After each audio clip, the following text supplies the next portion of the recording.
Warning. What you're about to hear may be shocking, vulgar, and in extremely poor taste. The masturbators are professional entertainers that may use tactics such as lying, gaslighting, gross hyperbole, crude insults, and character assassination. These tactics are not encouraged in real-world debate, and the opinions expressed are not necessarily shared by the hosts or guests. Enjoy.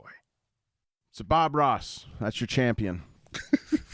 What's Bob Ross bringing to this table other than, nice picture of a river? Well, more than a picture. Bob Ross can command a staff, a bow staff.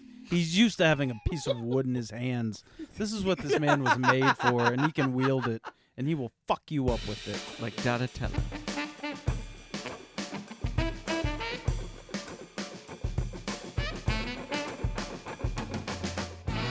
All right, welcome to Mass Debate, where the topic's a surprise, the passion is real, and the dignity is long gone. I'm here with my friends Craig Shallon and Jed Craig. How are you fellas? Doing well, sir. Ready Great. to debate, fucker? And then we also Wait, got I'm our not debating. good friend. We got our good friend Professor Safety back with us today. Good day. Thanks for having me. And Welcome back, sir. he's going to give it a go at the old Jedster here. So it's time to go hard. All right, folks, as usual, our two masturbators have no idea what they're going to be masturbating about. So until right before we get started here. Beforehand, we found out Professor Safety is going to get to choose time or topic. But before we get into all that, I'm going to give you the category for tonight, and it is comforting combat. Comforting combat? Is this like a knife fight with like quilt downings or some shit like that? We'll find out. But Professor Safety, do pillow you fighting. want to go? Do you want to do time or topic? I'm going to go topic. You're going topic. Oh, goodness. Jed, are you going to go first or second? Believe I will go first. All right. Ooh. Look at that bravery. What a bull grab. He never hornet. goes first. What a That's not true. I go first all the what a goddamn time. tough guy. I'm really proud of you, Jed. You're moving forward. You're It's the growing fourth as a time you've person. been proud of me Growing for as a picking person. first, just to let you know. I don't know about that. Amnesia is not a big Give me deal. Second. Just leave him alone. All right. So Professor Safety, you Four. are going I mark to them in my be diary. choosing. You're going to be choosing between afro and cardigan. Oh, boy. Afro or cardigan? That's a whole different evening. I guess I'll go afro. You're going afro. All right. Big Jed. Big Jed. That means you get cardigan. Big Jed. And you're going to be going first. And what you are going to be debating is who would win in a physical fight between Mr. Rogers Oh, damn. and Bob Ross. Oh, this one's going to be dirty. And you are on Mr. Rogers' side, and you get 1 minute, 30 seconds opening statement starting now. See, the thing about Mr. Rogers is he has the demeanor of the lovable guy. He's completely harmless. I mean, he wears a cardigan sweater. He sings lovely songs to children. And, you having a problem with the clock here? You're good. He sings lovely songs to children, but when it comes right down to it, the first rule of Mr. Rogers' Neighborhood is cross his lines, he will fuck you up. And, he seems, like I said, he seems this unassuming man, but you always got to remember it's the unassuming man that tends to be the most dangerous. He's the one that just comes at you from nowhere. I mean, look at history, man. Walter White, unassuming chemistry teacher. The next thing you know, this man's Heisenberg running a fucking empire. See, they're cut from the same cloth, him and Mr. Rogers. It's like he gives off a good front. But you know what? When it comes right down to it, when it's time to put the screws to somebody, hey, man, he's coming at you with that smile, that friendly demeanor. He's still singing songs, but they ain't fit for kids. So, And then who we putting him against? Bob Ross. A man who paints pretty pictures on a Saturday afternoon. His lovely trees that are so friendly. It's like, oh, look at this. Like, he ain't going to see it coming. He's barely going to get a rise. And Mr. Rogers, he's going to already have cut his throat and thrown him in the river. Jesus Christ, indeed. Well, let's see. That was very imagery filled. Wow. I can say that. You painted a picture. Woo. All right. So, Professor Safety, you are now going to get a minute and a half to, I guess, tell us why Bob Ross would win in a physical altercation with Mr. Rogers, starting right now. Bob Ross is that silent, kind of creepy type that likes to do art by himself. And those type of people, there's a few skeletons in those closets. So if you think Bob Ross isn't capable, think again. And I don't know if you've ever watched an episode of Mr. Rogers. That motherfucker will open the door for anyone. So it's going to be so easy to get into his house. He'll be like, come on in, Bob. Then Bob's going to paint some pretty little fucking trees. All red.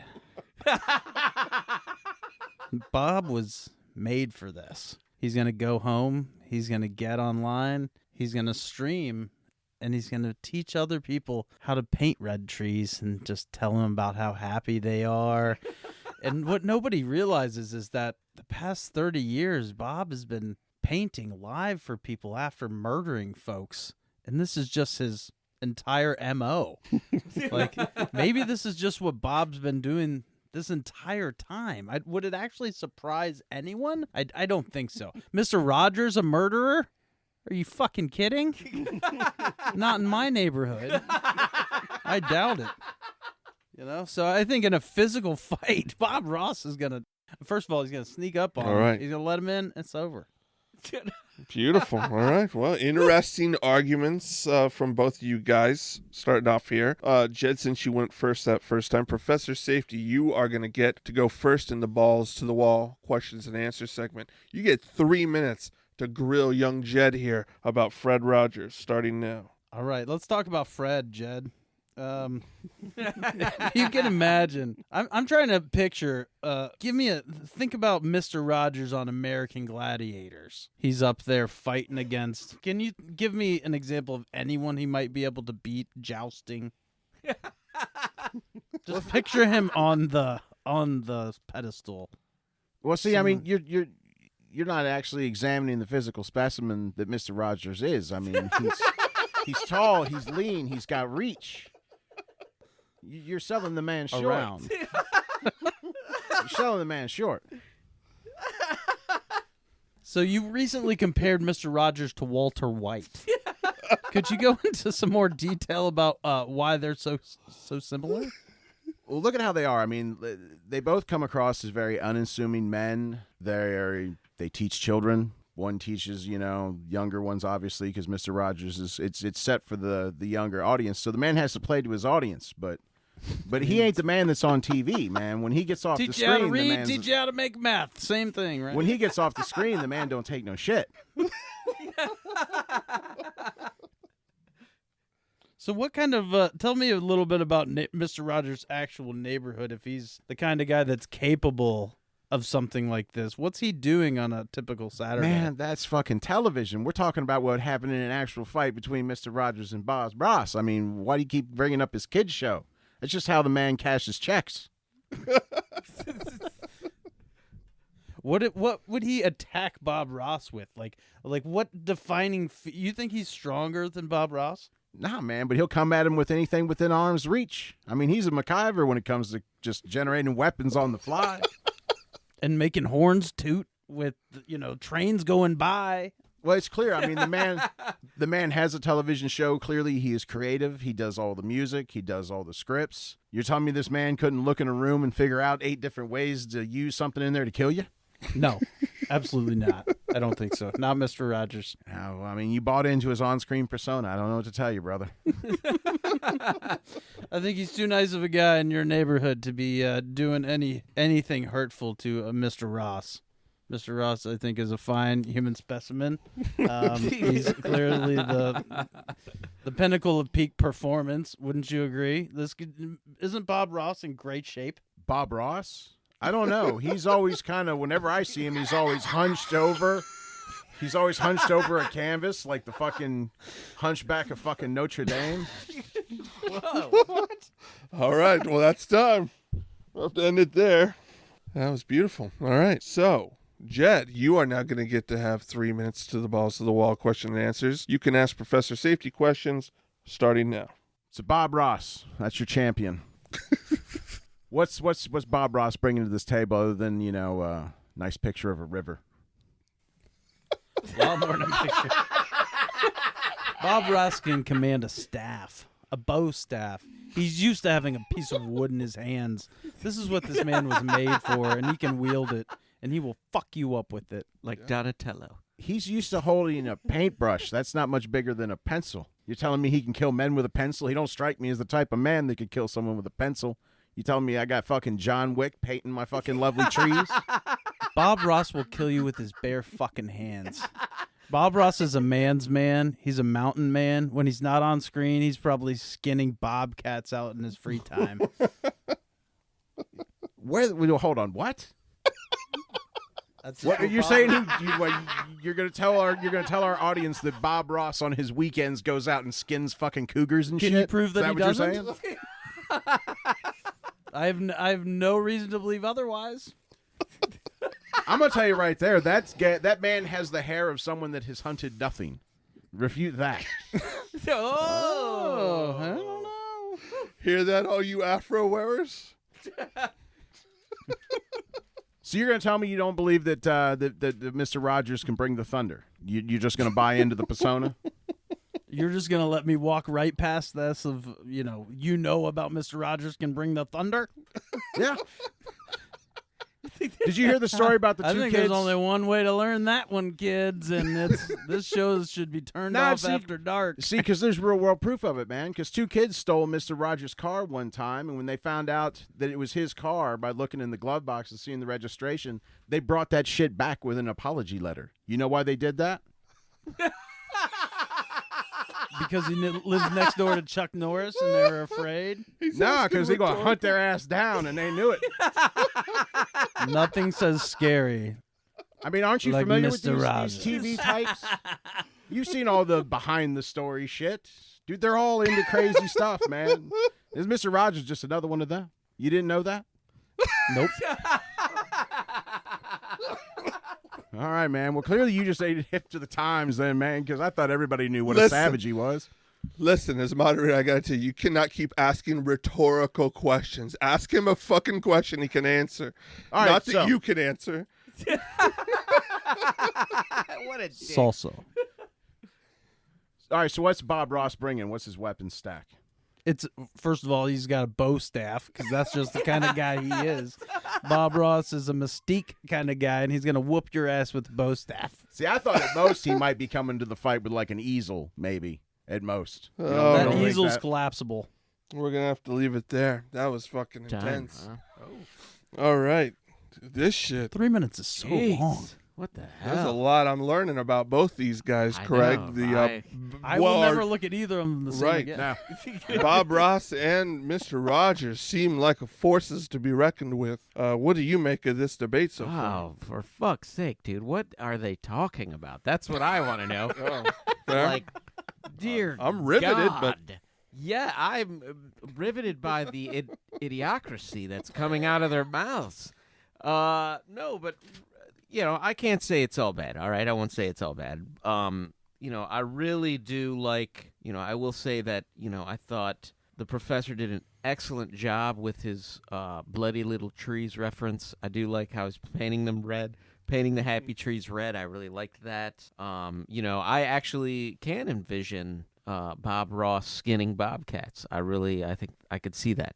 When he said that, that visual popped into my head. I thought that was really good. Yeah, the Bob wordplay really worked well. Really. The double Bobs. The double Bobs. Bob worked- skinning the- bobcats. Did that Okay. on purpose. That was Bob worked. Yeah, that was a great wordplay. I would say that. But I do gotta give though. I really fucking hate doing this, but I Oh, gotta shit. give the spurt of brilliance to Jed for just kicking it off with his Heisenberg Rogers reference, like from the get go. Eisen Rogers. I thought that was a pretty intense, and it kind of set the mood right. The one thing that I gotta say though, my biggest critique though, is also for Jed. Okay. In referring to Bob Ross as the Hunchback of Notre Dame. Like, what the fuck is that? Nobody sees him that way. That was, nobody's buying that shit. And it's Dom, motherfucker, not Dame. It's not, Notre Dame. It's Dom, dude. Rudy Rudiker. It's not 1920s and he's trying to get a lady to go to the, jazz club with him, okay? So, all right, at that note, what I will say is, man. What I would like to see more of, which I think was starting to happen towards the end, is I would like you guys to discuss how you're going to bring, these guys would bring the thunder. You guys have both said multiple times, my guy's the badass one, blah, blah, blah, blah, blah. How would they be defeating the other person? And, consider that person's attacks and all that kind of thing. So that's all I got. No, very good analysis yet again from Craig, the hung juror this week.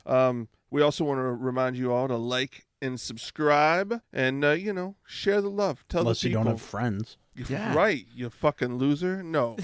Don't be a bitch. JK.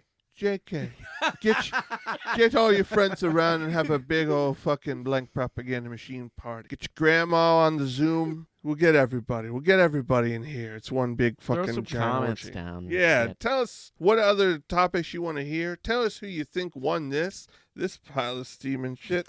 Let me tell you. We got the facts here, folks. All right, we're coming back in. Jed, you are going to get to give your final statement here. Pro Fred Rogers starting now. All right, folks. So you got to imagine it in your minds. We got these two titans of Saturday morning cartoons and time. Just it's what we watched on the weekends when we were kids. Are you for the painter? Or are you for the guy that just kind of laid back, taking it easy? But when it comes down to who would win in the physical altercation, we got to stack them up. All right, they're both tall, lanky. But you don't know what's under that cardigan. You just don't know. Is he ripped? Could be. What's under that cardigan? You just don't know. But I think when it comes down to it, Mr. Rogers just strikes me as a scrapper. He's one of those guys that can get in there. He can go blow for blow. He can take hit after hit. Bob Ross, on the other hand, seems like he's got a glass jaw. I mean, he's very much a very, kind of light and, fluffy is what he seems like to be. Just to be completely honest. But, I don't think he's going to win in that contest. Nah, man, I think Mr. Rogers is going to come in and he's going to drop the fucking neighborhood on him. All right. Wow. Well timed. That was almost poetic. Professor Safety, you get one more minute. Pro Bob Ross, here we go. The last time I saw somebody with an afro lose a fight was Vietnam. And it's not going to start today. Bob Ross is back to kick some ass. He's the kind of guy that shows up and you think he just brought a paintbrush, but no. Bob's a sneaky motherfucker. Bob paints in his free time so he can clear his mind from the crazy shit Bob does behind closed doors. Bob is going to sneak up behind you and you're going to be like, oh, Bob just has a cane. He's getting older. He's going to whack the fuck out of you with that. Because it's actually a bow staff, because that's how Bob fucking gets down. You might see Bob in a game of Magic somewhere else, down by the corner, playing D&D, or painting some fucking red trees after he whoops the shit out of Fred fucking Rogers. Poor Fred. I think it's going to be sad trees for Fred. All right. Well, there we have it. Another one in the books, folks. That was something else. How do you guys think you did? I think I did pretty solid on that one. It was to be good. honest with you, Gotta give Jed credit. I gave my hits. Okay. Fred Rogers is a G. It's tough. Okay. That's tough. He's an icon. I'm going to hit you all with some real facts Oh, now. yeah. I know some of these, actually. Yeah. So we're going to go blow for blow their military history. Yeah, I was about to say. Bob Ross, U.S. I think Air he was a Force. sniper, wasn't he? No, he's Air Force. Okay. Served for 20 years, What? rising to the rank of Master Sergeant he in was a U.S. Air badass. Force. Known as a strict drill sergeant who vowed never to raise his voice again after retiring, leading to his gentle TV persona. His time in Alaska, a military assignment. Calculated killer. That's right. His time in Alaska is what inspired his love for painting snowy landscapes. Yeah, he recorded his show in Fairbanks, Alaska. There you go. So that My dude mind is hunted all blown. the fucking time. Now, here's Mr. Rogers. We'll see how he stacks up. Like a fucking Army Ranger or some shit. Draft like that. registration. Registered for the draft at age 20, but was later classified as 4F. Oh. Unit unfit for service. After a physical, ending any spurs. military possibility. Career. He was a Presbyterian minister and focused on his television shows with no military background. So, He was a bitch. I don't know about that. He would have got his ass kicked, by Bob Ross. for sure. Yeah, I think that's probably. And you, they're not. He wasn't tall and lanky. He was a tiny little dude, man. He was not big at all. Mr. Rogers? Yeah. I don't know. That's a good question. He always struck me as being like almost like Yeah. 5'11", 6 Here's the foot. thing. That's You- because you when you painted watched him in him, my you mind were as fucking tall and 2 foot. lanky, so I Yeah. bought it. So I was like, Yeah, I was true. 3'2". That's because when you watched him, you were 34 inches tall. That's why you thought he was tall. he was 3 to 4 inches tall in his pants. Oh damn! Yikes! Oh yo! And on that note, folks, we hope you enjoy. Can we go hard again? We can. Oh, If man. you didn't just now, you're not going to. Not without a pill. But we are going to see you next time. Thanks for listening to Masturbate. Later.